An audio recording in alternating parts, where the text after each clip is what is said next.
കോഴിക്കോട് മൂടാടി പഞ്ചായത്തിൽ UDF പ്രതിഷേധം. ഒരു LDF അംഗത്തിന്റെ വോട്ട് അസാധുവായും നറുക്കെടുപ്പിലൂടെ LDF പ്രതിനിധി പ്രസിഡന്റായി എന്ന് ആരോപിച്ചാണ് പ്രതിഷേധം. സുനോജ് തോമസ് വിവരങ്ങളുമായി. സുനോജ്, എന്താണ് സംഭവിച്ചത് മൂടാടിയിൽ?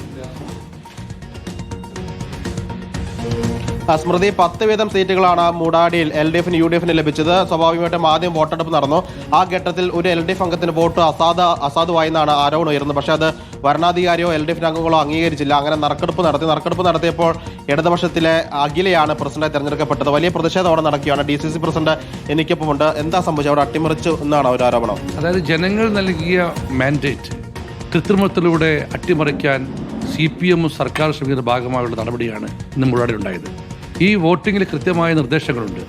ആർക്കാണോ വോട്ട് ചെയ്യുന്നത് അദ്ദേഹത്തിന്റെ പേര് നേരെ X മാർക്ക്, ഇൻറ്റു മാർക്ക് മാത്രമേ ഇടാൻ പാടുള്ളൂ. വേറൊരു കുത്തോ കോമയോ ഒന്നും വരാൻ പാടില്ല. ഇത് അവിടെ രേഖപ്പെടുത്തിയാണ്, അവരുടെ പേരും കൂടി രേഖപ്പെടുത്തി. അത് ഇൻവാലിഡ് എന്നത് ഡയറക്റ്റ് ആർക്കും മനസ്സിലാക്കുന്ന കാര്യമാണ്. ഇൻറ്റു മാർക്കിനൊപ്പം പേരും എഴുതി.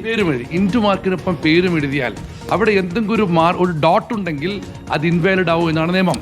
എന്നാൽ അവിടെ പേരും എഴുതി ഇട്ടിരിക്കുന്നു. ശരി, മൂടാടി പഞ്ചായത്തിലാണ് UDFന്റെ പ്രതിഷേധം. വിശദാംശങ്ങളാണ് ഇപ്പോൾ നൽകിക്കൊണ്ടിരിക്കുന്നത്.